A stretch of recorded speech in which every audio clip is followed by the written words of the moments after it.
My dear, myself S B. Patel.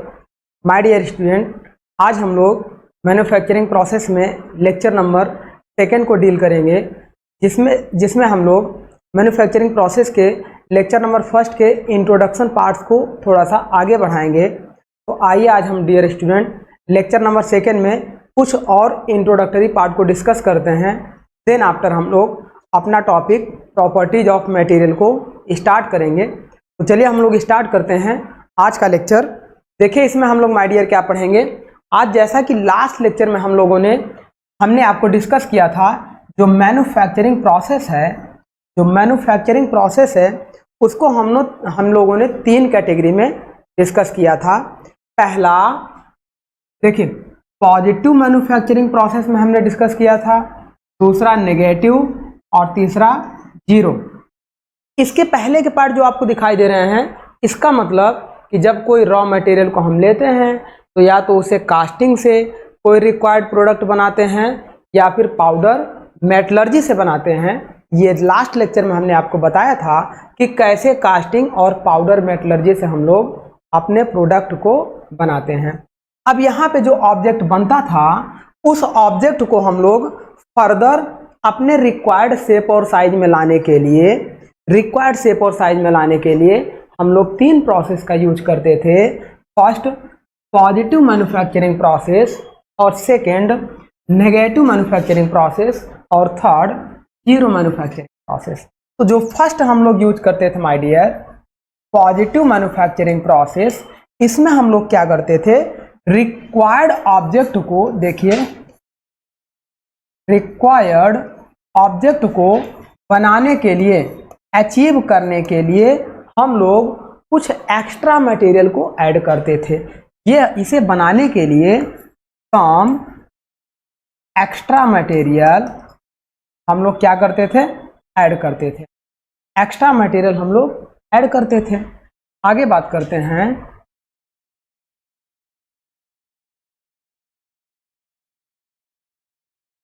देखिए extra material हम लोग ऐड करते थे। तो एक्स्ट्रा मटेरियल ऐड करते थे किसमें कर सकते हैं, वेल्डिंग में कर सकते हैं, सोल्डरिंग में कर सकते हैं, ब्रेजिंग में कर सकते हैं। सोल्डरिंग में हम लोग सोल्डर वायर का यूज करते हैं, वेल्डिंग में हम लोग फिलर रॉड का यूज करते हैं। तो ये हमारा होता था पॉजिटिव मैन्युफैक्चरिंग प्रोसेस। सेकेंड हम लोगों ने डिस्कस किया था नेगेटिव मैन्युफैक्चरिंग प्रोसेस। इसमें क्या होता था कि जैसे मान लीजिए एक प्रोडक्ट हमने इस तरीके से कास्ट करके बना लिया है। अब इस प्रोडक्ट में अगर हमें गाइड वे या कीवे बनानी है, इस प्रोडक्ट में हमें गाइड वे या कीवे बनानी है, तो यहाँ से हम इस पे क्या करते थे, स्लॉट काटते थे। इस तरीके से स्लॉट काटते थे। काटने के बाद ये ऑब्जेक्ट हमारा कुछ इस तरीके से, देखिए इस तरीके से रिक्वायर्ड हमें मिल जाता था, ये इधर। तो ऐसे प्रोडक्ट को हम लोग जब बना रहे थे, तो ये जो मटेरियल हमने रिमूव किया यहाँ का, ये मटेरियल हमारे लिए अनवांटेड हो गया, स्क्रैप हो गया, मतलब हमारा कुछ लॉस हुआ इस प्रोडक्ट को अचीव करने के लिए। तो इस तरीके के प्रोसेस को हम लोग नेगेटिव मैन्युफैक्चरिंग प्रोसेस बोलते थे, मतलब उसे बनाने में हमारा कुछ लॉस हो रहा था। थर्ड हम लोग बताए थे आपको जीरो मैन्युफैक्चरिंग प्रोसेस। जीरो का मतलब रिक्वायर्ड ऑब्जेक्ट को अचीव करने के लिए हमारे पास मटेरियल को जो हम लोग प्रोसेसिंग करके अचीव करते थे, उसमें ना तो मटेरियल का लॉस होता था, ना ही मटेरियल का कुछ ऐड करना पड़ता था। जैसे हम आपको एग्जांपल में दिए थे, जैसे एग्जांपल में हमने लिया था बेंडिंग।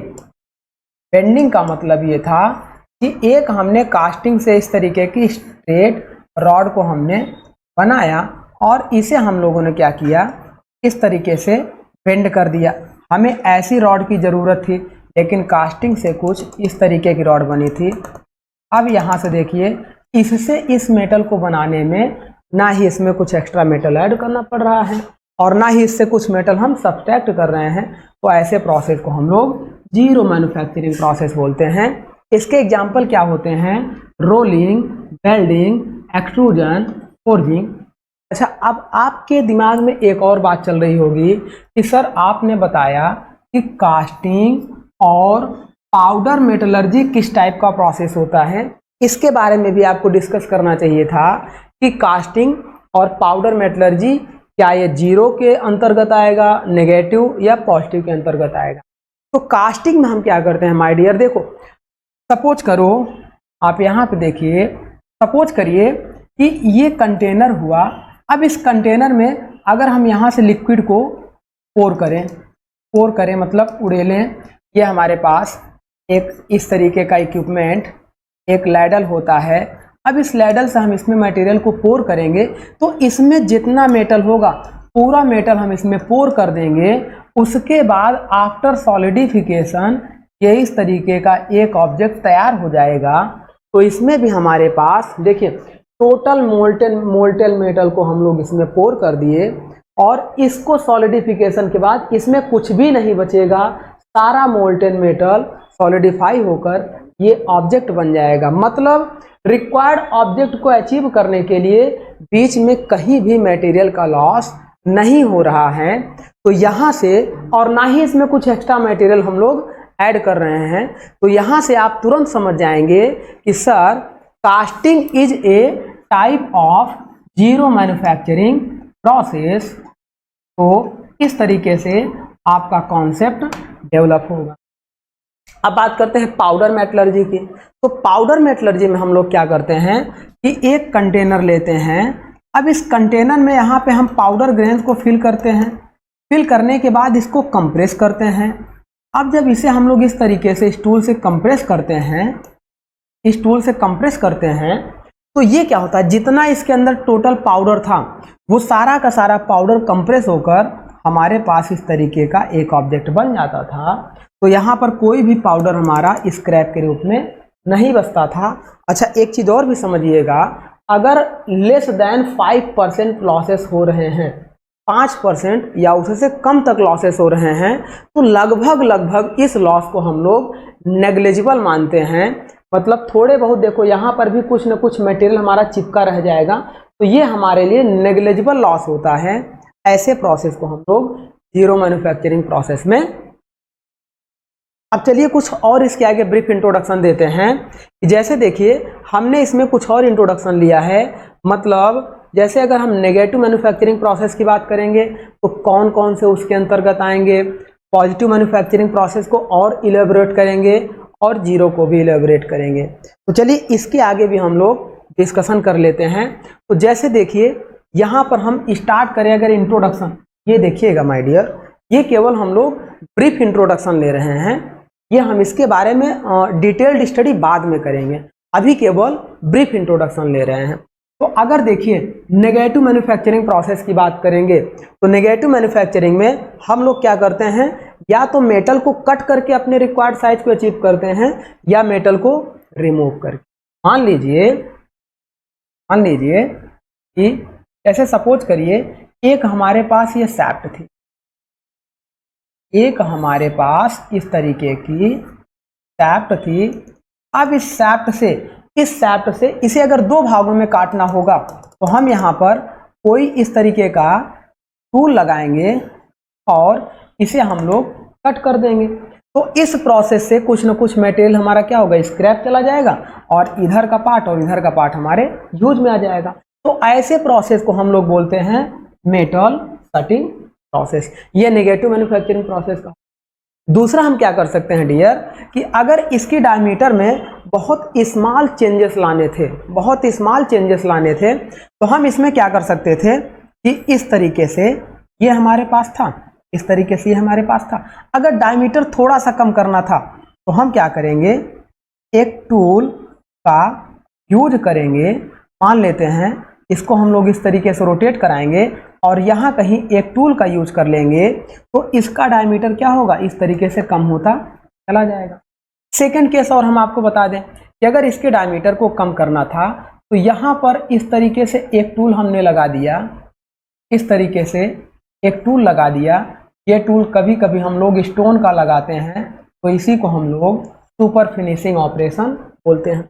अब ये स्टोन का टूल लग गया और दोनों जब फिजिकल कांटेक्ट में होंगे, अगर इस सैफ्ट को रोटेट कराएं और इस टूल को ऑसिलेट कराएं तो ये क्या करेगा, दोनों के बीच में फ्रैक्शन की वजह से यहाँ से कुछ न कुछ मॉलिक्यूल्स इसके रिमूव होने शुरू होंगे।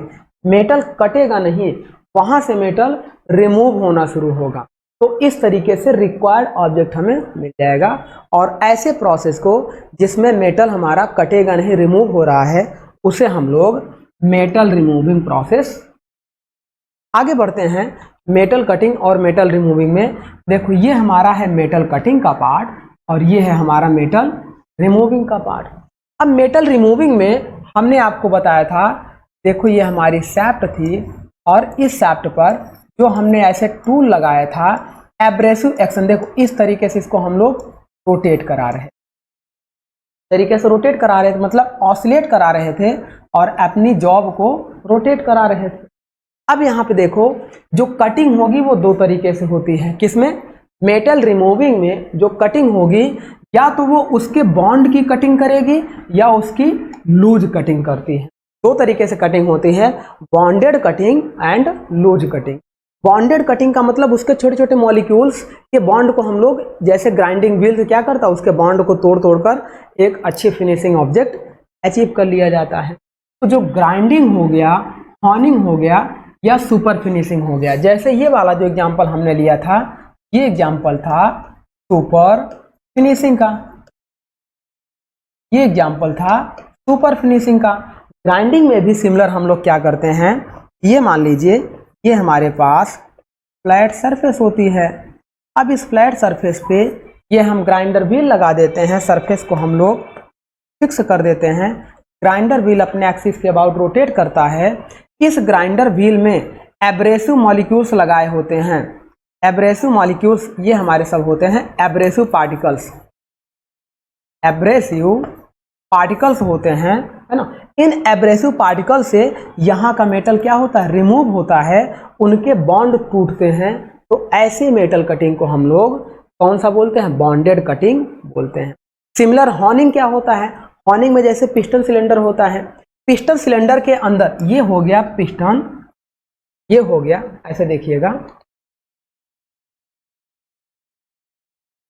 ये हो गया मान लीजिए पिस्टन सिलेंडर। अगर इसके इंटरनल सरफेस की फिनिशिंग करनी हो, इंटरनल सरफेस की फिनिशिंग करनी हो तो हम क्या करते हैं, इस तरीके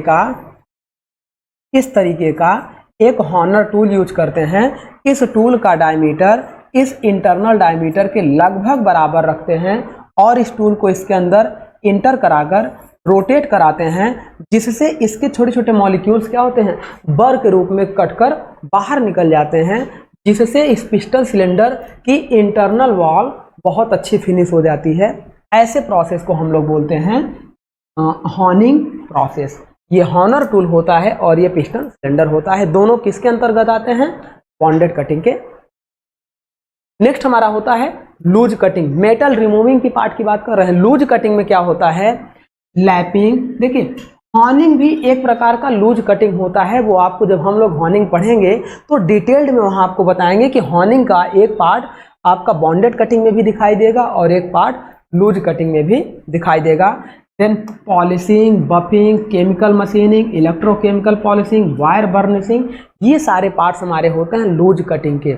मतलब कैसे होते हैं, लैपिंग का मतलब क्या होता है, लैपिंग का मतलब डियर ये नहीं होता है कि जैसे कोई पेंट की कोटिंग कर दी जाए, एक लेयर उस पर चढ़ा दी जाए, उसे हम लैपिंग कहते हैं। वो लैपिंग नहीं होता है। लैपिंग का मतलब ये होता है कि बहुत ही स्मॉल पार्टिकल्स की हम लोग क्या करते हैं, रिमूविंग करते हैं। जैसे सपोज करिए कि आप एक, ये हमने ले लिया एक कॉटन का कपड़ा, ऐसे हाथ में पकड़ लिया और इस शैफ्ट को ऐसे हम लोग क्या किए, घुमाना शुरू कर दिए। कुछ देर घुमाने के बाद यहाँ का जो मेटल है बहुत हल्की क्वांटिटी में रिमूव हो जाएगा। ये प्रैक्टिकल है कि जब हम लोग, ये शैफ्ट हमारी हो जाए, इस शैफ्ट के ऊपर चारों तरफ से हम लोग क्या ले लें, कॉटन का कपड़ा ले लें, कॉटन क्लॉथ ले लें और इसे मूव कराना शुरू कर दें, तो यहाँ की सरफेस बहुत अच्छी फिनिश हो जाएगी। इस तरीके के मेटल को, इस तरीके के प्रोसेस को हम लोग बोलते हैं लैपिंग प्रोसेस।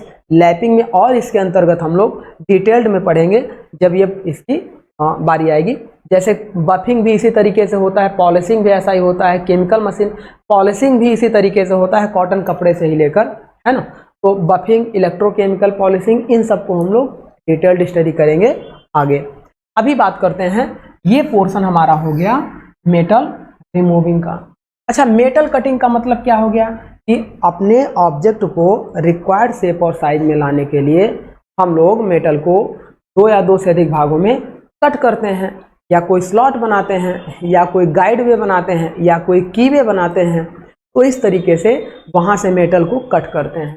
तो जैसे देखिए, जब मेटल को हम लोग कट करते हैं तो बेसिकली हम लोग 2 मेथड से मेटल को कट करते हैं। एक हमारे पास होता है कन्वेंशनल मेटल कटिंग या मशीनिंग प्रोसेस, एक होता है नॉन कन्वेंशनल मशीनिंग या मेटल कटिंग प्रोसेस। कन्वेंशनल का मतलब डियर होता है परंपरागत,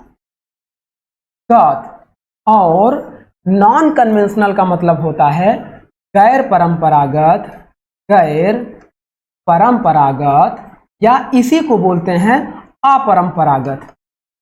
गैर परंपरागत या अपरंपरागत मतलब इसको हम बोल सकते हैं ट्रेडिशनल मशीनिंग प्रोसेस, और इसको बोल सकते हैं नॉन ट्रेडिशनल मशीनिंग प्रोसेस।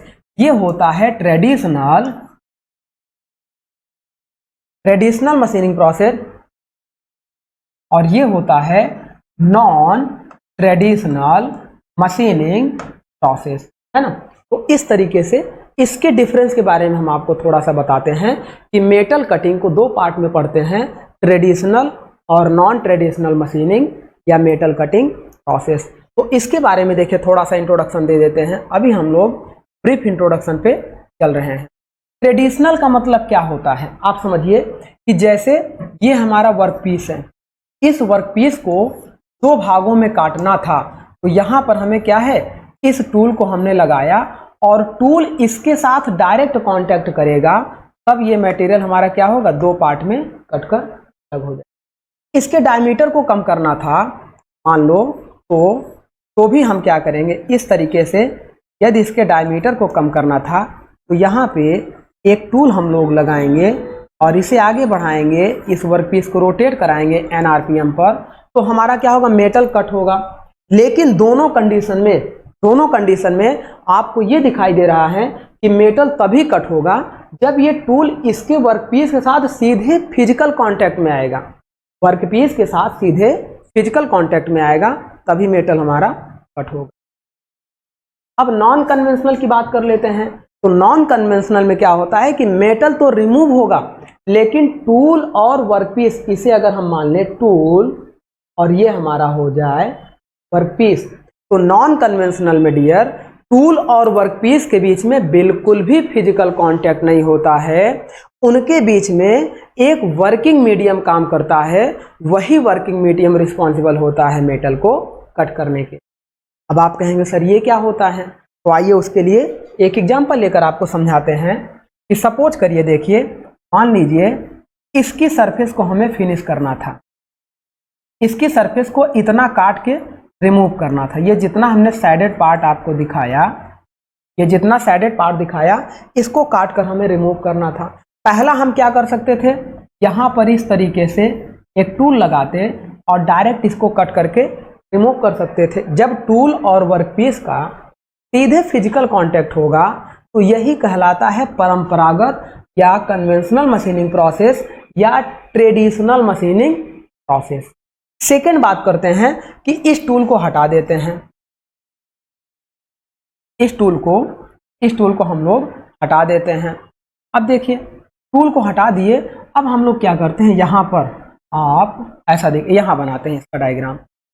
आप देखिए हम क्या करते हैं कि हमारे पास ये वर्कपीस था,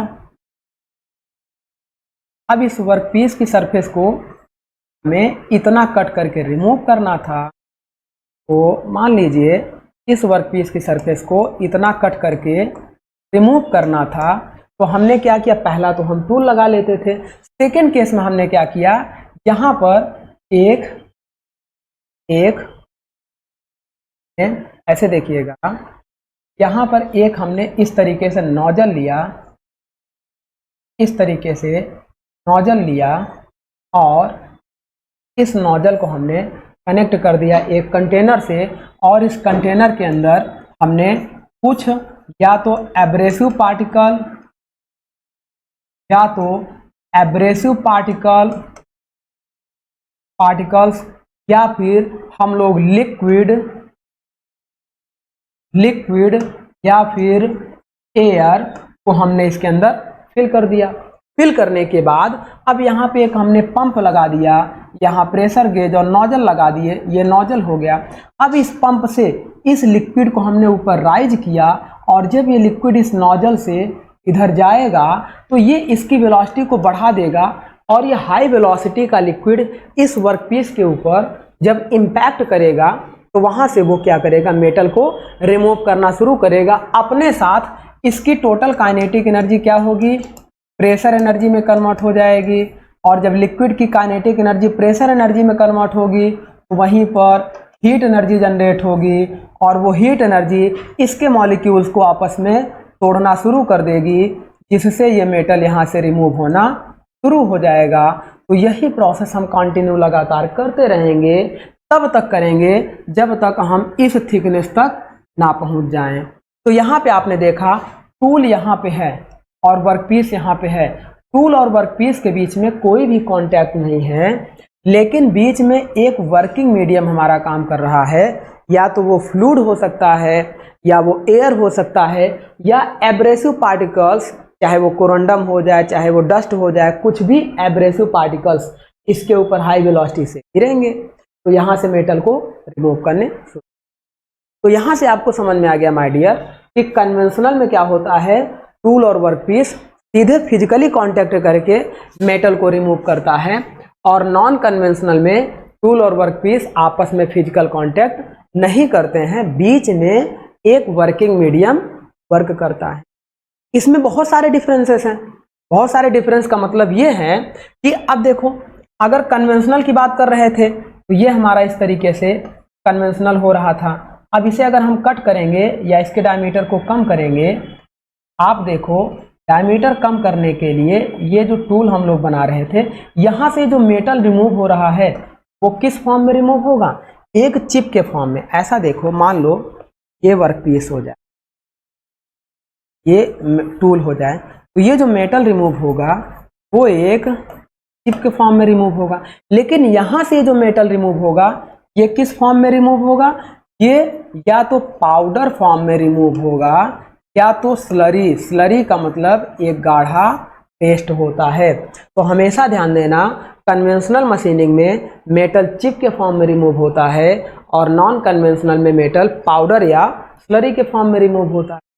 अगर फोर्स की बात करेंगे तो इसमें डायरेक्ट कांटेक्ट हो रहा है, इसीलिए मैक्सिमम फोर्स की रिक्वायर्ड होती है मेटल को रिमूव करने के लिए। इसमें टूल और वर्कपीस के बीच में कोई कांटेक्ट ही नहीं हो रहा है, यहाँ केवल एनर्जी का यूज किया जा रहा है, फोर्स का यूज नहीं किया जा रहा है। तो नॉन कन्वेंशनल में फोर्स हमारा क्या होता है, 0 होता है, लेकिन कन्वेंशनल में मैक्सिमम फोर्स यूज। अच्छा, स्क्रैप मटेरियल की बात करें जो हमारे लिए यूजफुल नहीं है, जैसे ये चिप बाहर निकलेगी तो इसी चिप को हम लोग स्क्रैप बोलेंगे, ये हमारे लिए बिल्कुल भी यूजफुल नहीं है। तो कन्वेंशनल मशीनिंग में स्क्रैप मटेरियल ज़्यादा निकलता है और नॉन कन्वेंशनल मशीनिंग में स्क्रैप मटेरियल बहुत मिनिमम निकलता है।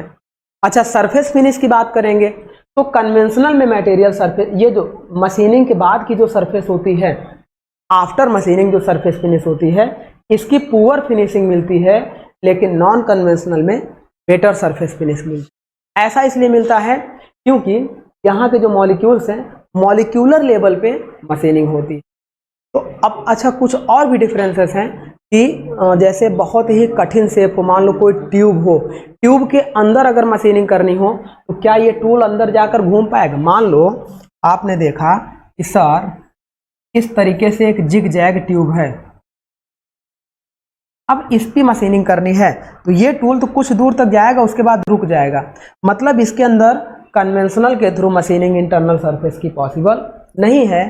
तब हम लोग क्या करते हैं, इसके लिए नॉन कन्वेंशनल मशीनिंग का यूज करते हैं। कैसे, देखो मान लो ये एक जिग जैग ट्यूब, अब इस ट्यूब में हम क्या करते हैं, एक टूल इस तरीके का, आप देखना इस तरीके का एक हम लोग टूल इसके अंदर इंसर्ट करा देते हैं और इसे आगे ले जाते हैं, एक डिवाइस से कनेक्ट करा देते हैं, ये AC या DC पावर डिवाइस से कनेक्ट करा देते हैं और इसे एक कंटेनर में रख देते हैं, एक कंटेनर में रख देते हैं और इस कंटेनर में एक लिक्विड भर देते हैं। जब ये लिक्विड भरते हैं तो इन गैप में भी ये लिक्विड हमारा क्या होता है, भर जाता है। यही एक वर्किंग मीडियम होता है। और हम क्या करते हैं, इस पावर डिवाइस से देखो इस टूल को कनेक्ट कर देते हैं निगेटिव टर्मिनल से और इस लिक्विड को कनेक्ट कर देते हैं पॉजिटिव टर्मिनल से। हम चेंज भी कर सकते हैं सिंबल, अपोजिट भी रख सकते हैं, तो उसमें क्या है, मेटल रिमूविंग रेट पर कुछ ना कुछ फर्क पड़ेगा। तो इस तरीके से क्या होगा, जब पावर सप्लाई ऑन करेंगे तो इलेक्ट्रॉन निगेटिव से पॉजिटिव टर्मिनल की ओर आगे बढ़ेंगे, जिससे यहाँ पर क्या होगा, डिफरेंस की वजह से यहाँ पर रजिस्टेंस क्रिएट होगा। उस रजिस्टेंस की वजह से वहाँ पर हीट एनर्जी क्रिएट होगी। उस हीट एनर्जी की वजह से वहाँ पर जो बॉन्डिंग पार्टिकल्स हैं उनकी बॉन्डिंग स्ट्रेंथ वीक होगी और जब बॉन्डिंग स्ट्रेंथ वीक होगी तो वहाँ से मेटल ऑटोमेटिक ऐसे रिमूव होकर बाहर आने शुरू होंगे। और यहाँ पर हम एक पंप लगाए रहते हैं और इस पंप से ये लगातार लिक्विड को हम लोग इसमें सप्लाई करते रहते हैं, जिससे यहाँ जो मटेरियल रिमूव हुआ है वो यहाँ से हटकर इसकी तली में आकर बैठ पाए। तो इस तरीके के मेटल रिमूविंग प्रोसेस को हम लोग non conventional metal removing process बोलते हैं। ये किसका एग्जाम्पल था माय डियर, ये था इलेक्ट्रो डिस्चार्ज मशीनिंग का एग्जाम्पल, EDM का एग्जाम्पल था। अब अगर हम यही टर्मिनल बदल दें, टूल को अगर नेगेटिव की जगह पॉजिटिव कर दें, वर्कपीस को अगर हम नेगेटिव कर दें, तो इसी को हम लोग बोलते थे इलेक्ट्रोकेमिकल मशीनिंग। जब हम लोग उस टॉपिक में आएंगे तो उसके अंदर और डिटेल में पढ़ेंगे कि इलेक्ट्रो डिस्चार्ज मशीनिंग में डेप्थ ऑफ कट कितना होगा, फीड कितना होगा, मेटल रिमूवल रेट कितना होगा, इन सब चीज़ों को हम लोग वहाँ पर पढ़ेंगे। अभी के लिए एक ब्रीफ इंट्रोडक्शन था, ये केवल इसलिए बताया कि आप ये समझ जाओ कि अगर कोई इस तरीके का इंट्रिकेट शेप और साइज हो जिसपे कन्वेंशनल के थ्रू मशीनिंग पॉसिबल नहीं हो, तो वहाँ पर नॉन कन्वेंशनल के थ्रू मशीनिंग हम कर सकते हैं। अगला एक और बहुत इंपॉर्टेंट पॉइंट है, अगर मान लो ये वर्कपीस था, अगर इस पे देखो ये शार्प एज बनानी है, जब तक टूल इस पे कांटेक्ट नहीं करेगा तब तक शार्प एज नहीं बनेगी। अगर इस पे लिक्विड ऐसे गिरता रहेगा तो ये शार्प एज को तोड़कर खराब कर देगा। तो अगर हमें किसी वर्कपीस पर शार्प एज प्रोड्यूस करनी हो तो वहाँ पे आपको तुरंत ये सारे ऑब्जेक्टिव क्वेश्चन पूछे जाते हैं। जवाब देना चाहिए कि वो हम कन्वेंशनल मशीनिंग के थ्रू ही पॉसिबल कर सकते हैं। नॉन कन्वेंशनल से किसी भी वर्कपीस पर शार्प एज को प्रोड्यूस। तो ये था बेसिक डिफरेंस माय डियर हमारा कन्वेंशनल और नॉन कन्वेंशनल मशीनिंग में। अब देखो आगे बढ़ते हैं। नॉन कन्वेंशनल के एग्जाम्पल क्या क्या होते हैं, लेजर बीम मशीनिंग, LBM। देखो LBM का मतलब होता है लेजर बीम मशीनिंग। सिमिलर उसी तरह से EBM का मतलब होता है इलेक्ट्रॉन बीम मशीनिंग। ECM का मतलब होता है electrochemical machining. USM means ultrasonic machining. UJM means ultrasonic jet machining. WJM means water jet machining. CHM means chemical machining. AJM means abrasive jet machining और UDM means ultrasonic discharge machining, है ना। तो इस तरीके से ये सारी मशीनें हमारी नॉन कन्वेंशनल मशीनिंग के अंतर्गत। अब बात कर रहे हैं कन्वेंशनल मशीनिंग। तो कन्वेंशनल मशीनिंग में क्या होता है कि सीधे टूल हमारा वर्कपीस पे टच करता है और कटिंग करना शुरू करता है। तो उसमें क्या होता है, ये जो वर्कपीस हमारे होते हैं या तो प्रिज्मेटिक होते हैं या तो नॉन प्रिज्मेटिक होते हैं। नॉन प्रिज्मेटिक मतलब जैसे सिलेंड्रिकल टाइप के इस तरीके से हो गए, प्रिज्मेटिक मतलब इस तरीके से हो गए। तो अब इन दोनों को कट करने के लिए हमें किसी टूल की रिक्वायर्ड होती है जो इसके डायरेक्ट कांटेक्ट में आता है। जो इसके डायरेक्ट कांटेक्ट में मान लो कोई टूल इस तरीके से आता है, ये हमारा हो गया, इस तरीके से वर्कपीस रोटेट करेगा। तो प्रिज्मेटिक या नॉन प्रिज्मेटिक। प्रिज्मेटिक मतलब प्लेन सरफेस, प्लेन सरफेस में वो रेक्टेंगुलर हो सकती है, स्क्वायर हो सकती है, हेक्सागोनल, पेंटागोनल हो सकती है। नॉन प्रिज्मेटिक मतलब सिलेंड्रिकल सरफेस में। तो दोनों में मशीनिंग करने के लिए डायरेक्ट कांटेक्ट अगर हो रहा है तो वो टूल ही रिस्पॉन्सिबल है कट करने के लिए। अब ये जो टूल रिस्पॉन्सिबल है, ये जो टूल रिस्पॉन्सिबल है, ये टूल यही होता है, इस तरीके से ये टूल होता है। अब इस टूल पर एक कटिंग एज ये होती है, एक कटिंग एज ये होती है। अगर मेटल को कट करना है, मान लो मेटल को कट करना है और सपोज करो ये सिलेंडर हो गया। अब यहाँ पे देखो, अगर इस टूल को हम ऐसे लगाएं तो ये कुछ इस तरीके से लगता है। इसका मतलब जब इस पे हमने ऐसे कटिंग कर रहे हैं तो यही एज केवल रिस्पॉन्सिबल है, ये वाली एज रेस्ट में है। अगर इस पे यहाँ पर भी कटिंग एज बना दी जाए, यहाँ पर भी बना दी जाए, यहाँ पर भी बना दी जाए, फिर भी कटिंग करते समय भले ही इस पे मल्टीपल एजेस हों लेकिन केवल एक एज रिस्पॉन्सिबल हो कट करने के लिए, तो ऐसे टूल को बोलते हैं सिंगल पॉइंट कटिंग। अगर इस पर एक से अधिक एजेस हों और सभी एज एक्टिव हों कटिंग करने के लिए, जैसे मिलिंग कटर की बात करें तो इस तरीके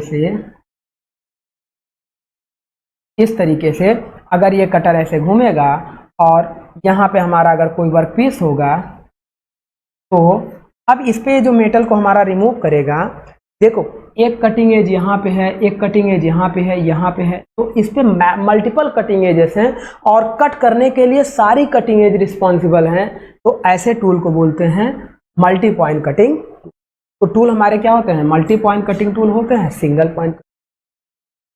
पॉइंट में जैसे टर्निंग होते हैं, lathe tool, facing tool, knurling tool, knife, parting, grooving, shaping, planing, slotting, ये सारे टूल हमारे सिंगल पॉइंट कटिंग टूल।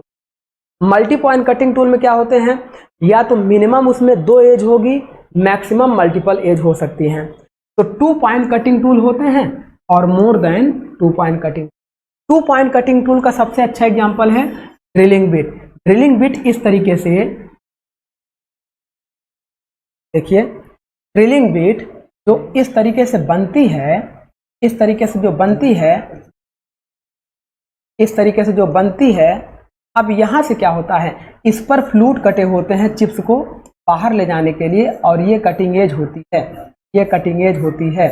अगर मिनिमम 2 फ्लूट कटे हों, कितने फ्लूट कटे हों? ड्रिलिंग बिट पे मिनिमम 2 फ्लूट होते हैं और फ्लूट का काम होता है यहाँ से लिक्विड यानी कि कूलेंट को इस वर्कपीस तक ले जाना ताकि इसके बीच में ज़्यादा हीट ना जनरेट हो, नहीं तो यहाँ पे मेल्टिंग या बर्निंग हो सकती है जिससे इस वर्कपीस की मैकेनिकल प्रॉपर्टीज चेंज हो जाएंगी। तो उस प्रॉपर्टीज को बनाए रखने के लिए हम इसके अंदर कूलेंट को लगातार सप्लाई करते हैं। वो काम कौन करता है?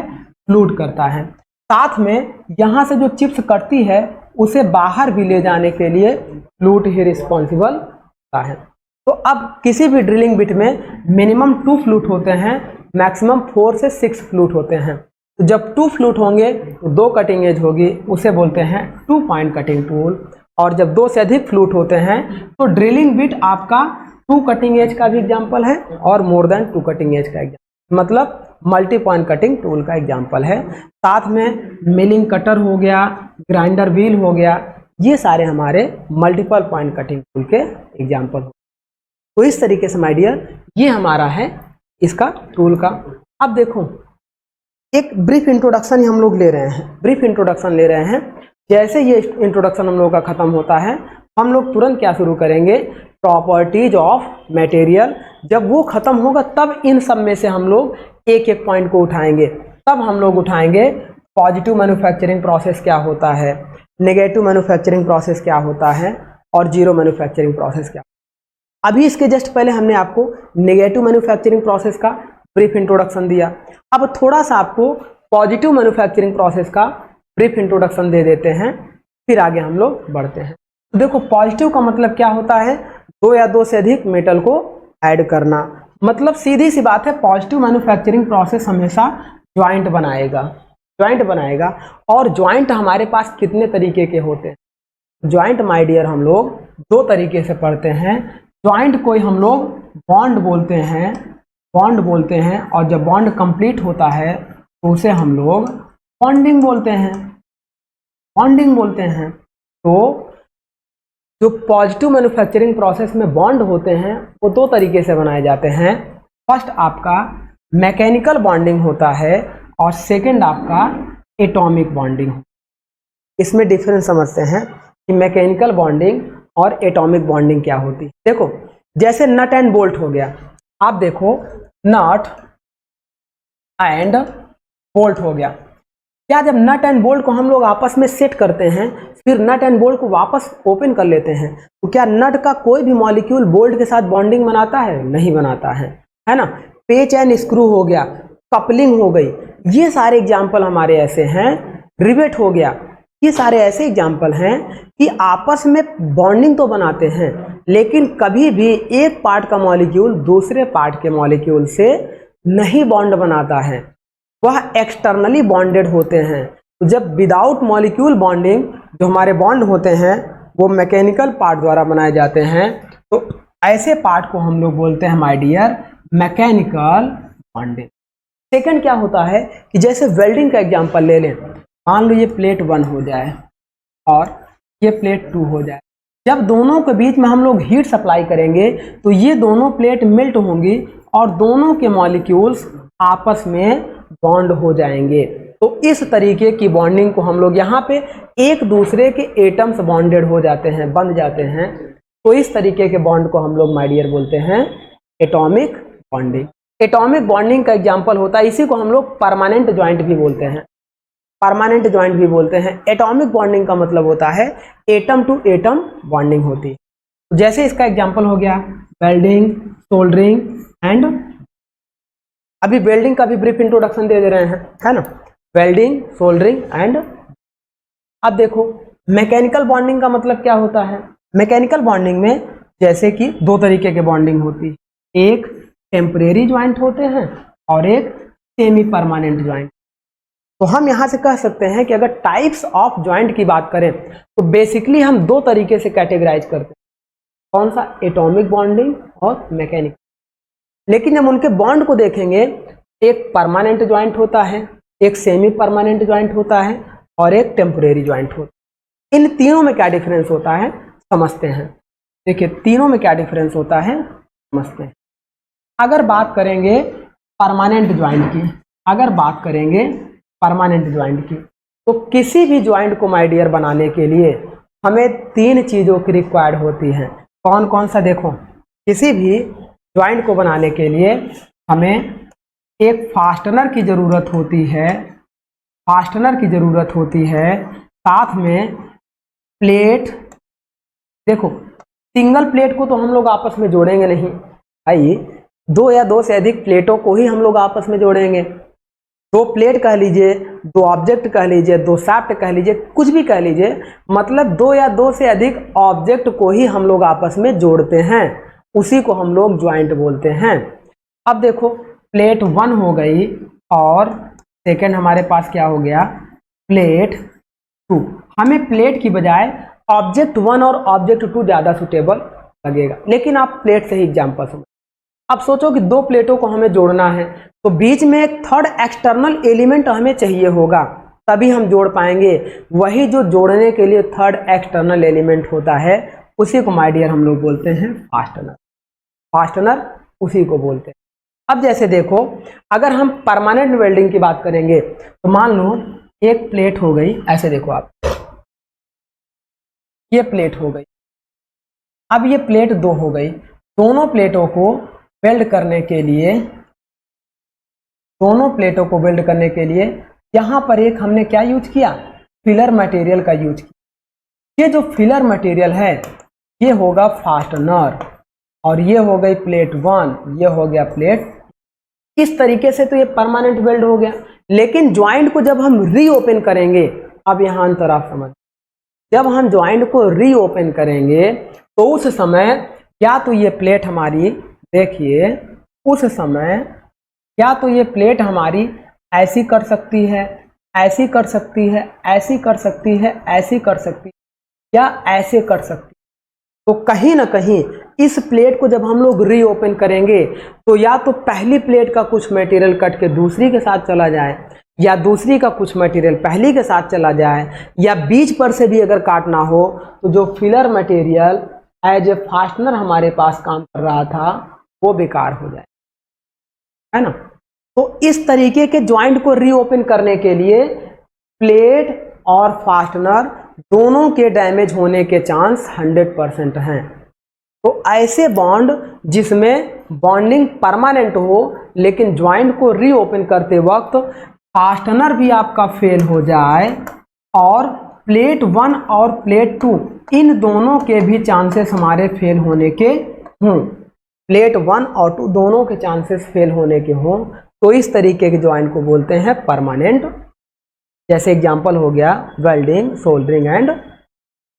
अब बात कर लेते हैं semi permanent joint and temporary joint. देखिए टेम्परेरी ज्वाइंट क्या होता है। टेम्परेरी ज्वाइंट पहले ये देखिएगा, देखो मान लो ये हो गई प्लेट 1 और ये हो गई प्लेट, दोनों में हमने होल किया और यहाँ पे हमने लगा दिया नट और यहाँ पे हमने लगा दिया बोल्ट। ये नट एंड बोल्ट समझिएगा, नट एंड बोल्ट को हम लोग आपस में इस तरीके से टाइट कर दिए, या पेच एंड स्क्रू लगा दिया, है ना, कपलिंग लगा दिया। तो हम इसमें कह सकते हैं कि ज्वाइंट हमारे यहाँ पे देखो ज्वाइंट आसानी से क्लोज्ड हो जाएंगे और आसानी से रीओपन होंगे, इजिली क्लोज्ड होंगे और इजिली रीओपन होंगे। और क्लोज्ड और रीओपन होने में हमारा फास्टनर भी सेफ होगा। देखो नट एंड बोल्ट ये भी सेफ होगा, जो फास्टनर हमारा है ये भी सेफ होगा, और ये दोनों प्लेटें भी हमारी क्या रहेंगी, सेफ रहेंगी। तो इस तरीके का ज्वाइंट जिसमें हम लोग जोड़ को कंप्लीट करें और बार बार रीओपन करें, दोनों प्रोसेस को करने में बहुत कम टाइम लगे और प्रोसेस इजीली हो जाए, एंड दोनों प्रोसेस को परफॉर्म करने में हमारा प्लेट और फास्टनर दोनों सेफ हो, ऐसे ज्वाइंट को बोलते हैं टेम्परेरी। सेमी परमानेंट ज्वाइंट का मतलब क्या होता है।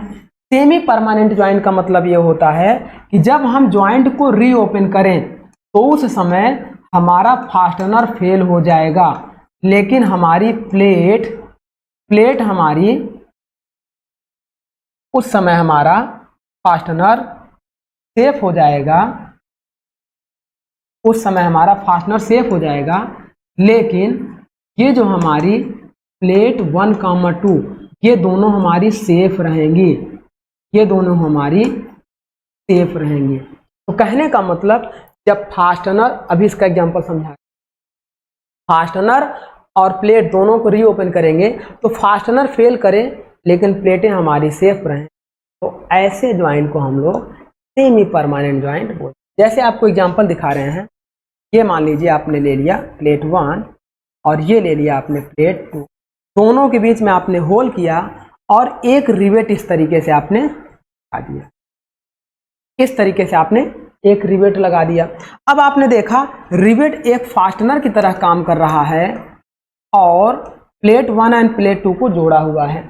जब इसको आपको ओपन करना हो तो रिवेट के इस हेड को आप काट दीजिए, रिवेट को यहाँ से आप काट दीजिए या यहाँ से काट दीजिए और इस तरीके से रिवेट को बाहर कर दीजिए। तो विदाउट कट किए, रिवेट को बिना काटे आप इस ज्वाइंट को रीओपन नहीं कर सकते हैं, और जब रीओपन करेंगे तो फास्टनर आपका 100% फेल होगा, लेकिन प्लेटें दोनों सेफ रहें। सावधानी से काम करेंगे तो, लापरवाही करेंगे तो ये भी टूट सकती है, लेकिन यहाँ केयरफुली बात हो रही है, बिल्कुल केयरफुली आपको परफॉर्म करना है। तो फास्टनर फेल हो और प्लेटें सेफ हो, ऐसे ज्वाइंट को हम लोग बोलते हैं डियर सेमी परमानेंट। इसका एग्जाम्पल क्या होता है, rivet joint, stapler joint, shrink joint and stretcher joint. Stapler joint का मतलब क्या होता है, जब आप कॉपी में आप 2 या 2 से अधिक पेज को परमानेंटली ज्वाइंट करते हैं। अच्छा हाँ, सेमी परमानेंट ज्वाइंट भी आपका परमानेंट ज्वाइंट की तरह ही बिहेव करता है, बस अंतर क्या होगा, फास्टनर का। यह भी परमानेंट ज्वाइंट की तरह ही बिहेव करेगा जब ज्वाइंट जब तक कंप्लीट रहेगा, क्योंकि रिवेट में भी जब तक ज्वाइंट कंप्लीट होगा तो यह परमानेंट की तरह। तो आई थिंक आपको यहाँ तक अच्छे से क्लियर हो गया होगा कि परमानेंट, टेम्परेरी और सेमी परमानेंट में डिफरेंस क्या है। ये समझ लीजिए एग्जांपल स्टेपलर। स्टेपलर में हम लोग क्या करते हैं, दो या दो से अधिक पेज को परमानेंटली हम लोग स्टेपलर पिन से लगा देते हैं। लेकिन जब ज्वाइंट को रीओपन करना होता है तो हम पिन को तोड़कर निकाल देते हैं और हमारी पिन देख रीओपन होने में पिन हमारी खराब हो जाती है। वही हमारा फास्टनर है। लेकिन प्लेटें हमारी दोनों सेफ रहेंगी। सावधानी से करेंगे तो, लापरवाही से करेंगे तो पेज फट सकता है, लेकिन यहाँ केयरफुली बात हो रही है। तो इस तरीके से स्टेपलर ज्वाइंट हो गया। श्रिंक ज्वाइंट क्या होते हैं? श्रिंक ज्वाइंट का मतलब ये होता है, ऐसे देखिए श्रिंक ज्वाइंट, मान लीजिए ये शाफ्ट 1 हो गया और ये शाफ्ट 2। अच्छा देखिए, दोनों शाफ्ट का डायमीटर सेम है। अगर हम एक शाफ्ट को हीट कर दें, इसको हम लोग गर्म कर दें और इस शाफ्ट को इसके अंदर हम लोग कंप्रेस मतलब इनलेट करना शुरू कर दें, तो यहाँ पे क्या होगा, कंप्रेस होगा और ये शाफ्ट इसके अंदर आकर इसको थोड़ा सा फैलाएगी और इसके अंदर आकर ऐसे चिपक जाएगी इसके साथ। और आफ्टर कोल्ड होने के बाद यह एक तरह का परमानेंट ज्वाइंट बनाएगा और इसी पार्ट को हम लोग फास्टनर बोलेंगे। जब इसे रीओपन करना होगा तो इस पार्ट को हम लोग कट करके निकाल देंगे। ये पाइप हमारा सेफ रहेगा। इस ज्वाइंट को बोलते हैं श्रिंक ज्वाइंट। स्ट्रेच ज्वाइंट क्या होता है? जब आप सीट मेटल में देखते हैं तो सीट मेटल में इस तरीके से एक सीट होती है, अगली सीट इस तरीके से होती है, ये इस तरीके से सीट होती है, इस तरीके से सीट होती है। अब इस पे हैमरिंग एक्शन करके इसको हम लोग क्या करते हैं, फिक्स कर देते हैं। देखो ये ज्वाइंट हो गया, ये ज्वाइंट, इसको हम लोग हैमरिंग एक्शन करके फिक्स कर देते हैं। जो हमारे बॉक्स वगैरह बनते हैं, बाल्टी वगैरह बनती हैं, दो प्लेटों को सीट मेटल शॉप में आपस में मोड़ के हैमरिंग एक्शन से पीट देते हैं, इससे एक परमानेंट ज्वाइंट बन जाता है। ये एक फास्टनर की तरह भी हेल्प करता है। लेकिन ज्वाइंट रीओपन होने पे ये प्लेट और ये प्लेट हमारी सेफ होती है, केवल इसी फास्टनर को हम लोग काट कर। तो इस तरीके के ज्वाइंट हमारा आता है स्ट्रेचेस। आई थिंक यहाँ तक माय डियर हमारा कॉन्सेप्ट क्लियर हो गया होगा कि ज्वाइंट हमारे क्या होते हैं। और थोड़ा सा आगे बढ़ते हैं। आगे का मतलब ये है कि अब देखो ये ज्वाइंट हो गया टेम्परेरी, परमानेंट, सेमी परमानेंट और परमानेंट। परमानेंट में थोड़ा सा वेल्डिंग का आपको इंट्रोडक्शन दे रहे हैं। वेल्डिंग देखो बेसिकली हम लोग 3 तरीके से करते हैं।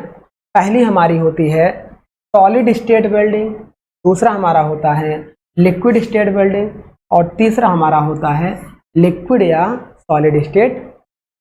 सॉलिड स्टेट वेल्डिंग में क्या होता है, कोई भी फिलर मटेरियल नहीं रिक्वायर्ड होता है, उसे हम लोग ऑटोजेनियस वेल्डिंग बोलते हैं। मतलब दो मटेरियल को जोड़ने में एक्स्ट्रा फिलर मटेरियल की जरूरत नहीं पड़ती है, उसे बोलते हैं solid state welding. Homogeneous filler material होता है, मतलब लिक्विड स्टेट वेल्डिंग में क्या होता है कि प्लेट 1 भी मेल्ट होगी, प्लेट 2 भी मेल्ट होगा, फिलर मटेरियल भी मेल्ट होगा और तीनों मेल्ट होकर एक प्रॉपर मिक्सिंग होमोजेनियस मटेरियल बनाएंगे। अभी आपको हम बताएंगे कि होमोजेनियस मटेरियल क्या होता है, हेट्रोजेनियस मटेरियल क्या होता है, आइसोट्रॉपिक मटेरियल क्या होता है, एनआइसोट्रॉपिक और ऑर्थोट्रॉपिक मटेरियल। आगे हम लोग इसको भी बताएंगे। फिलहाल अभी समझिए कि लिक्विड स्टेट वेल्डिंग में फिलर मटेरियल की रिक्वायर्ड होती है और यहाँ पर होमोजेनियस मटेरियल। लिक्विड या सॉलिड स्टेट वेल्डिंग मतलब एक प्लेट आपके लिक्विड स्टेट में हो, एक प्लेट सॉलिड में हो, दोनों को जोड़ते हैं। जैसे एग्जांपल क्या है, सोल्डरिंग एंड।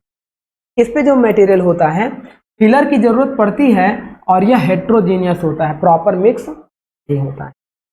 अब सॉलिड स्टेट वेल्डिंग का भी एग्जांपल हमने क्लासीफाई कर दिया था, fraction welding, cold welding, diffusion welding, hot forge welding. Fraction welding का मतलब हमने क्या किया है कि जैसे ये शाफ्ट हो गई, ये शाफ्ट हो गई, दोनों को आपस में टच करा दिया और हाई वेलोसिटी से मूव कराया, यहाँ फ्रैक्शन की वजह से हीट जनरेट होगी, फिर कंप्रेसिव फोर्स लगाकर कुछ देर के लिए छोड़ दिया, परमानेंट वेल्ड हो जाएगा, इसे बोलते हैं फ्रैक्शन वेल्डिंग।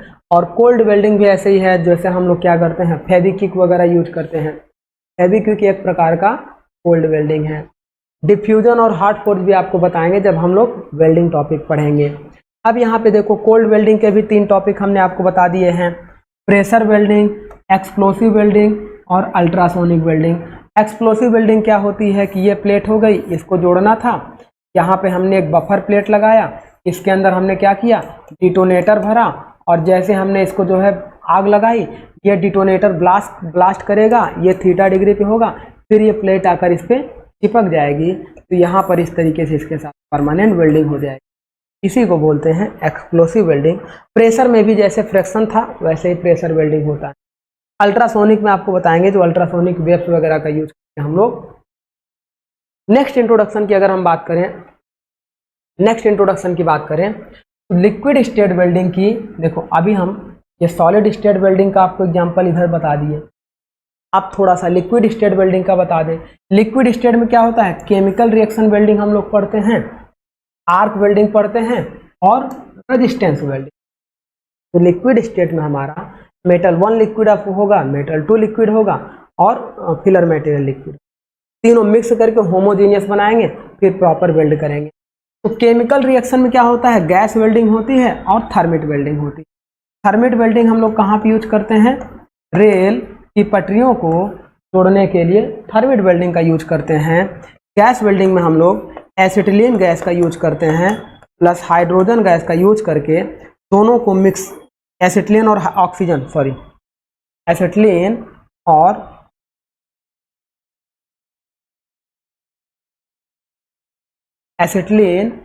और इस तरीके से ऑक्सीजन गैस का यूज करते हैं। यही आपको जब हम लोग पढ़ेंगे तो आपको बताएंगे कि इनका अनुपात 0.8 लेंगे, एक बार 1:1 रहेंगे और एक बार क्या लेंगे 1:3 लेंगे। एक बार ऑक्सीजन हम लोग क्या लेंगे 3 गुना अधिक लेंगे, एक बार 1 गुना लेंगे, एक बार 0.8 गुना लेंगे। तो इसी को हम लोग आपको बताएंगे। यहाँ पर कार्बोराइजिंग फ्लेम बनेगी, यहाँ न्यूट्रल फ्लेम बनेगी, यहाँ पे ऑक्सीडाइजिंग फ्लेम बनेगी। फिर वहाँ आपको बताएंगे कि किस तरीके से कौन सी फ्लेम किस मटेरियल के लिए रिक्वायर्ड होगी जब हम लोग फ्लेम का आगे बात करेंगे। आर्क वेल्डिंग में क्या होगा, इलेक्ट्रिक करंट सप्लाई करेंगे, उस करंट की वजह से वहाँ due to gap resistance arc generate होगी। उस आर्क का उपयोग हीट जनरेट करने के लिए करेंगे और उस हीट से मेटल को मेल्ट करेंगे, जैसे flux cored arc welding, shielded metal arc welding, carbon arc welding, submerged arc welding, ये सारी प्लाज्मा आर्क वेल्डिंग, ये सब हमारी आर्क वेल्डिंग में आएंगी। आर्क वेल्डिंग में ही देखो TIG भी हम लोग पढ़ेंगे, टंगस्टन इनर्ट गैस वेल्डिंग और मेटल इनर्ट गैस वेल्डिंग पढ़ेंगे। इन सब में हम लोग AC और DC पावर सप्लाई में पढ़ेंगे कि कब AC पावर सप्लाई किस वेल्डिंग में लेंगे और किस में DC पावर सप्लाई। फिर रेजिस्टेंस वेल्डिंग हम लोग पढ़ेंगे। रेजिस्टेंस वेल्डिंग में हम लोग क्या पढ़ेंगे, 4 तरीके की वेल्डिंग पढ़ेंगे, है ना, spot welding, seam welding, projection welding, butt welding. हम लोग देखो रेजिस्टेंस वेल्डिंग में पढ़ेंगे, देखो प्रिसीजन वेल्डिंग पढ़ेंगे, रेजिस्टेंस स्पॉट वेल्डिंग पढ़ेंगे, सीम वेल्डिंग पढ़ेंगे, प्रोजेक्शन वेल्डिंग पढ़ेंगे, बट वेल्डिंग पढ़ेंगे और बट वेल्डिंग का 2 कैटेगरी पढ़ेंगे, फ्लैश बट वेल्डिंग और अपसेट बट। रेजिस्टेंस वेल्डिंग में है कुछ नहीं, देखो स्पॉट वेल्डिंग का मतलब क्या होगा, ये जो हमारे एक इस तरीके से टंगस्टन के इलेक्ट्रोड होंगे, यहाँ पे AC/DC पावर सप्लाई करेंगे, ये प्लेट 1 हो जाएगी और ये प्लेट 2 हो जाएगी। सिमिलर यहाँ पर भी एक टंगस्टन का इलेक्ट्रोड का यूज करेंगे और इधर से नेगेटिव और इधर से पॉजिटिव टर्मिनल के हम लोग सप्लाई देंगे। जब पावर ऑन करेंगे तो यहाँ से ड्यू टू रेजिस्टेंस यहाँ पे हीट जनरेट होगी, फिर पावर को ऑफ करके इस पर प्रेशर अप्लाई कर देंगे। कुछ देर बाद यहाँ पे एक नगेट बन जाएगा, जिससे इस पर एक परमानेंट वेल्डिंग हो जाएगी। अब ये नगेट अगर आपका ऐसे कुछ कुछ दूर पर बने, कुछ दूर पर बनाए, तो इसे बोलते हैं स्पॉट वेल्ड। अगर ये नगेट लगातार ऐसे कॉन्टिन्यूअस बने तो इसे बोलते हैं कॉन्टिन्यूअस या सीम वेल्डिंग बोलते हैं। एक बोलते हैं प्रोजेक्शन वेल्डिंग। इस तरीके से प्लेट हमारी होती है और अपनी प्लेट पे रख के इस पे ऐसे हम रखते हैं, ये हमारा सेम यही चीज़ को इधर रख देंगे, यही चीज़ को इधर रख देंगे, ऐसे कनेक्ट कर देंगे, negative and positive, heat generate होगी यहाँ पे, यहाँ पे, यहाँ पे, और फिर उसके बाद हम इसको दबा देंगे तो ये पूरी टेढ़ी वाली प्लेट, ये नीचे हमारी एक सॉलिड प्लेट है, इससे हमारी बन जाएगी, चिपक जाएगी, तो यहाँ पे एक प्रोजेक्शन बनेगा, यहाँ बनेगा, यहाँ। तो इस तरीके की वेल्डिंग को प्रोजेक्शन वेल्डिंग बोलेंगे। इन सबको हम लोग तब पढ़ेंगे जब इसके अंदर आएंगे तो डिटेल्ड स्टडी करेंगे। तो ये था हमारा इसका मैन्युफैक्चरिंग प्रोसेस में positive manufacturing process, negative manufacturing process और जीरो मैन्युफैक्चरिंग प्रोसेस का एक ब्रीफ इंट्रोडक्शन। अब देखिए, इस ब्रीफ इंट्रोडक्शन के बाद हम लोग स्टार्ट करेंगे अपना प्रॉपर्टीज ऑफ मटेरियल। जब हम लोग अपना प्रॉपर्टीज ऑफ मटेरियल स्टार्ट करेंगे, अब हम यहाँ से शुरू करेंगे कि मटेरियल में कौन कौन सी प्रॉपर्टीज होती हैं, उस प्रॉपर्टीज का क्या क्या एडवांटेज होता है और क्या क्या डिसएडवांटेज होता है, ये सब हम लोग पढ़ेंगे। तो अब हम लोग पहले स्टार्ट करेंगे। देखिए, मैकेनिकल प्रॉपर्टीज का मतलब क्या होता है, सबसे पहले उसकी डेफिनेशन समझिएगा। देखिएगा, the mechanical behaviour of a material. जैसे कोई भी मटेरियल हो गया, मान लीजिए यह एक मटेरियल हो गया, यह एक मटेरियल हो गया। अब इस पे कुछ मास होगा, इसका कुछ वॉल्यूम होगा, इसका कुछ वॉल्यूम होगा, कुछ इसका वेट होगा, इसकी कुछ डेंसिटी होगी। तो इस तरीके से कुछ ना कुछ प्रॉपर्टीज होंगी। ये सारी फिजिकल प्रॉपर्टीज हैं। इन्हीं फिजिकल प्रॉपर्टीज के बिहेवियर को हम लोग बोल रहे हैं mechanical behaviour of material reflect the relationship between its response और deformation to an applied load और मतलब अब इस मटेरियल पे जब हम एक्सटर्नल या तो लोड लगाएं या इसी को हम लोग फोर्स बोलते हैं। जब किसी मटेरियल पर हम लोग एक्सटर्नल लोड या फोर्स को अप्लाई करेंगे तो उस लोड या फोर्स के कारण इस मटेरियल के अंदर जितने भी प्रॉपर्टीज हैं माय डियर, वो सारी प्रॉपर्टीज इस लोड के अगेंस्ट कुछ न कुछ अपने बिहेवियर को रिफ्लेक्ट करेंगी। इस प्रॉपर्टी इस लोड या फोर्स के अगेंस्ट अपने बिहेवियर को रिफ्लेक्ट करेंगी। उसी रिफ्लेक्शन ऑफ बिहेवियर की स्टडी को हम लोग बोलते हैं प्रॉपर्टीज ऑफ मटेरियल या मैकेनिकल प्रॉपर्टीज ऑफ मटेरियल।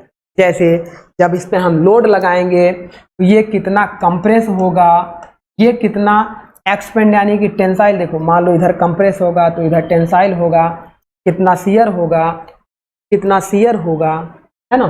तो इस तरीके के बिहेवियर को हम लोग बोलेंगे मैकेनिकल प्रॉपर्टीज या मैकेनिकल बिहेवियर। जैसे हमारा टेंसाइल स्ट्रेंथ क्या है, कंप्रेसिव स्ट्रेंथ क्या है, शियर स्ट्रेंथ क्या है, डक्टिलिटी क्या है, टेंसिटी क्या है, मैलेबिलिटी क्या है ना, ड्यूरेबिलिटी क्या है, टफनेस क्या है। ये सारी मैकेनिकल प्रॉपर्टीज को हम लोग अच्छे से पढ़ेंगे। जब हमारे पास इसका कॉन्सेप्ट अच्छे से क्लियर हो जाएगा तब हम लोग कुछ भी टॉपिक को स्टार्ट करेंगे। मान लो अगर हम अल्ट्रासोनिक वेल्डिंग स्टार्ट कर दिए, या मान लीजिए हम लोग लेजर वेल्डिंग स्टार्ट कर दिए, लेजर बीम वेल्डिंग। अब लेजर बीम वेल्डिंग में हमने कह दिया कि साहब यह केवल नॉन फेरस, अभी हम इसको एक एग्जाम्पल समझा रहे हैं, यह केवल नॉन फेरस मेटल के लिए उपयोग की जाती है। अब जब आपको बिहेवियर ऑफ मटेरियल ही नहीं पता है तो आप वहाँ पे एज्यूम ही नहीं कर पाएंगे कि सर नॉन फेरस मटेरियल क्या होता। मान लीजिए हमने कह दिया कि लेजर बीम वेल्डिंग मान लीजिए एल्यूमिनियम के लिए यूज की जाती है। अब आपको एल्यूमिनियम की जब मैकेनिकल प्रॉपर्टीज पता ही नहीं है तो आप कैसे एज्यूम करेंगे कि सर अगर एल्यूमिनियम के साथ हम स्टील को भी वेल्ड करना चाहें तो क्या लेजर बीम वेल्डिंग सुटेबल होगी, या कार्बन आर्क वेल्डिंग का उपयोग करेंगे, या फिर मेटल आर्क वेल्डिंग का, या TIG, MIG या गैस वेल्डिंग का। तो जब ये सब चीज़ें आपको नहीं पता होंगी तो आगे जितनी भी स्टडी करेंगे वो हमें नहीं समझ में आएगी। अगर हमें प्रॉपर्टीज ऑफ मटेरियल नहीं पता होगा तो हम कास्टिंग भी पढ़ेंगे। तो कास्टिंग में हम कैसे पता करेंगे कि ये मटेरियल, मान लो कोई लिक्विड है, जब हम सॉलिड को पाउडर फॉर्म को हमने मेल्ट किया, मेल्ट करके लिक्विड फॉर्म में कन्वर्ट किया।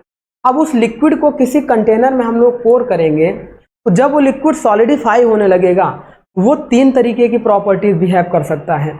या तो जितना वॉल्यूम आपने डाला था उतना सेम वॉल्यूम ही सॉलिडिफाई होकर बाहर निकले, या तो सॉलिडिफाई होने पर वॉल्यूम उसका कंप्रेस हो जाए, या सॉलिडिफाई होने पर वॉल्यूम उसका इंक्रीज कर जाए। तो इन तीनों केसेस में कब उसका वॉल्यूम बढ़ेगा, कब घटेगा, कब कांस्टेंट रहेगा, वो डिपेंड करेगा उस मटेरियल के मैकेनिकल प्रॉपर्टीज बिहेवियर। ये सब आपको कोरिलेशन सीखना होगा कि कौन से रिलेशन को हम लोग कहाँ पे अप्लाई करेंगे, तो जिससे हमारा ये प्रॉपर्टीज अच्छे से समझ में आना चाहिए और आगे की चीज़ें हमारे लिए इजी हो जाएंगी। तो चलिए माय डियर, इसको हम लोग आगे बढ़ाते हैं। आगे का मतलब और इस पे डिस्कशन करते हैं कि अब आगे हम लोग क्या सीखने जा रहे हैं। तो देखिए, सबसे पहले जब भी किसी मटेरियल की प्रॉपर्टीज हम लोग स्टडी करेंगे, तो प्रॉपर्टीज तभी स्टडी करेंगे जब उस पर हम एक्सटर्नल लोड लगाएंगे। एक्सटर्नल लोड लगाएंगे तो उस लोड के कारण उस मटेरियल में जो भी डिफॉर्मेशन आने शुरू होंगे या जो भी रिफ्लेक्शन आने शुरू होंगे, उन्हीं रिफ्लेक्शन की स्टडी हम लोग करेंगे, वही हमारी प्रॉपर्टीज कहलाएंगे। तो सबसे पहले किसी मटेरियल की प्रॉपर्टीज जानने के लिए हम पहले लोड या फोर्स के बारे में पढ़ लें, फिर प्रॉपर्टीज को स्टार्ट कर। तो उसे जानने के लिए हम लोग पहले क्या पढ़ लें, behaviour of load and types of load.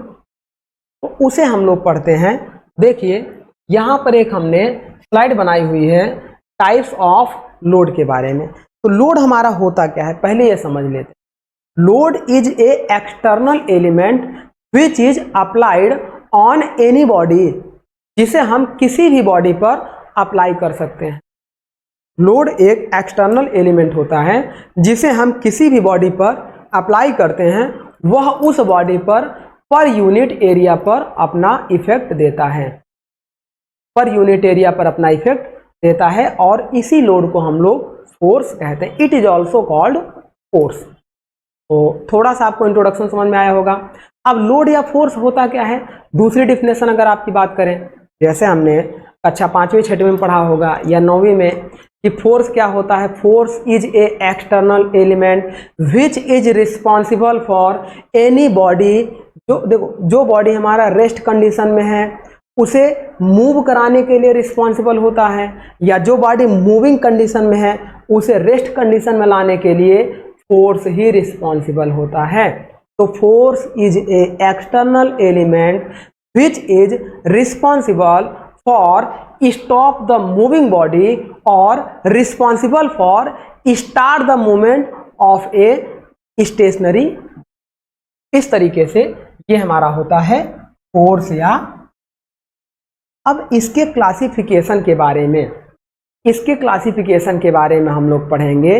ये लोड हमारा कितने टाइप का होता है, हर लोड के अलग अलग नेचर के बारे में पढ़ेंगे। तो पहले लोड की डिफिनेशन हम लोग पढ़ लेते हैं। देखिए, इसके पहले माय डियर हम लोग लोड की डिफिनेशन पढ़ लेते हैं।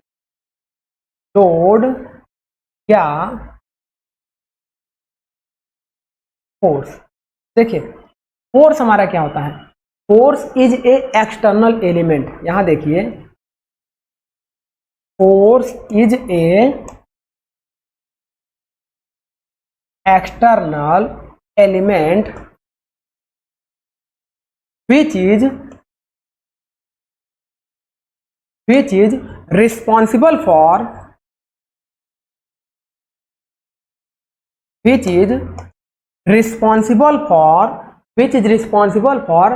stop the moving body, stop the moving body or start the stationary body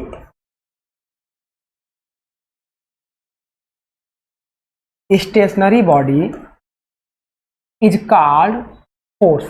stationery body is called force. अगर हम फोर्स के यूनिट की बात करें, यूनिट ऑफ फोर्स, तो यहां से देखिए फोर्स हमारा क्या होता है ना। फोर्स हमारा क्या होता है, किसी एक्सटर्नल बॉडी पे, सपोज करो ये एक्सटर्नल बॉडी है, इस पर ये जो हम लोड लगाते हैं तो इसके पर यूनिट एरिया पर प्रेशर लगता है, तो फोर्स की यूनिट हमारी न्यूटन होती है, किलो न्यूटन होती है, न्यूटन, किलो न्यूटन, इस तरीके से इसकी यूनिट होती है, इसकी डायमेंशन भी होती है। तो वो सब चीज़ें आगे की बातें हैं या अनदर टॉपिक की बात है। तो अभी हम केवल ये समझेंगे कि लोड या फोर्स हमारा क्या होता है। अब इसके क्लासिफिकेशन की अगर हम बात करें तो क्लासिफिकेशन ऑफ फोर्स, देखो ये काफ़ी बड़ा है। बड़ा का मतलब ये है कि हम इसमें सारे फोर्सेस को समझाने की कोशिश किए हैं कि फोर्स हम लोग according to direction of load हम लोग पढ़ेंगे, according to distribution of load हम लोग पढ़ेंगे, according to magnitude and direction of load हम लोग पढ़ेंगे। जैसे थोड़ा सा ब्रीफ इंट्रोडक्शन दे रहे हैं, फिर नेक्स्ट लेक्चर में इस पे हम लोग 1 बाय 1 पढ़ेंगे। तो जैसे according to direction of load का मतलब क्या है कि अगर ये बॉडी हमारी है, इस पे परपेंडिकुलर कोई लोड लग रहा है तो इसे हम लोग नॉर्मल लोड बोलते हैं। अगर इसके एक्सिस के अबाउट लग रहा है तो इसे हम लोग टेंजेंशियल लोड बोलते हैं। अकॉर्डिंग टू डिस्ट्रीब्यूशन का मतलब होता है कि अगर लोड किसी एक ही बिंदु पर लग रहा है तो उसे हम लोग पॉइंट लोड बोलते हैं, और एक बिंदु पर ना लगकर इस तरीके से डिस्ट्रीब्यूट हो रहा है या इस तरीके से डिस्ट्रीब्यूट हो रहा है, इस तरीके से डिस्ट्रीब्यूट हो रहा है या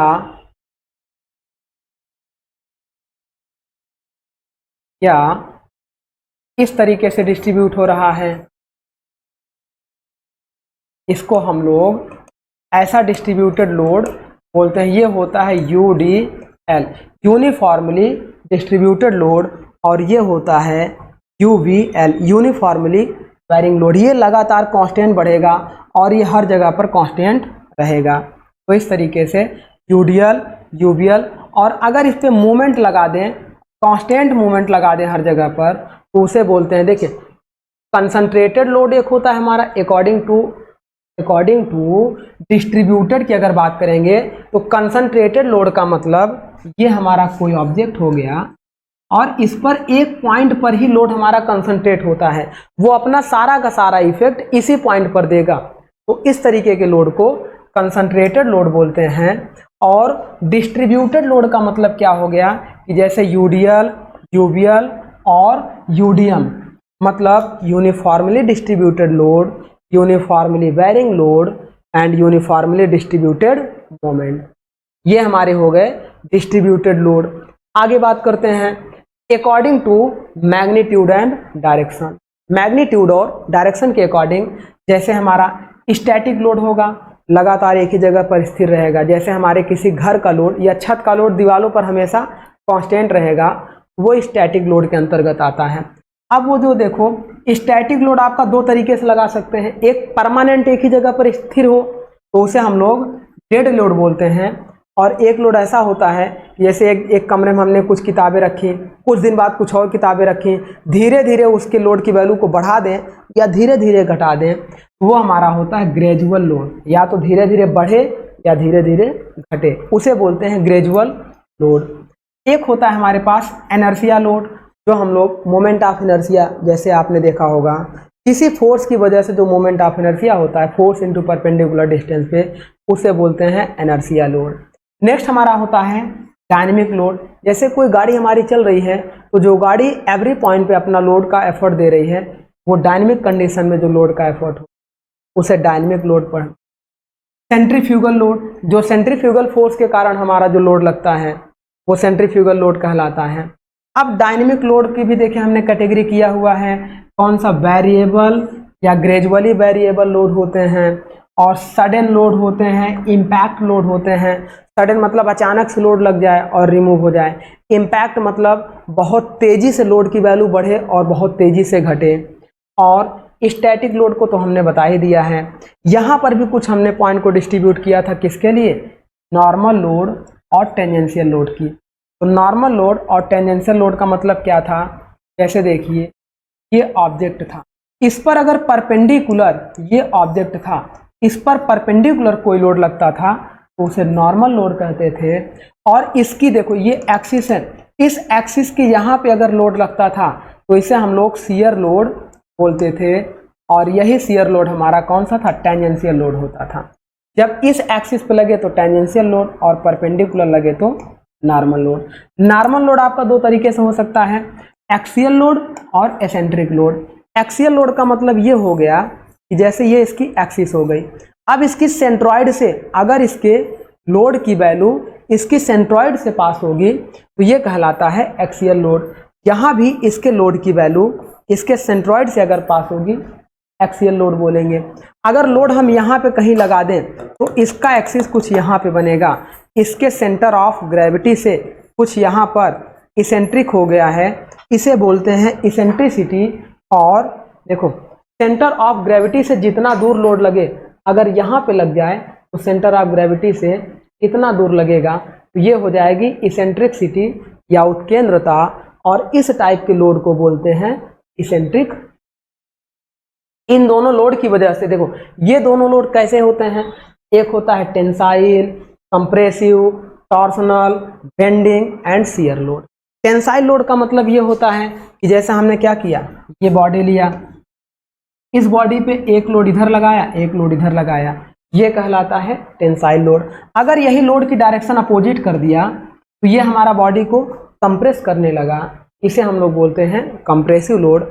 अगर यही लोड को इसके इस क्रॉस सेक्शन पे लगाएंगे तो ये इसको शियर करने की कोशिश करेंगे, तो इसे बोलते हैं शियर लोड।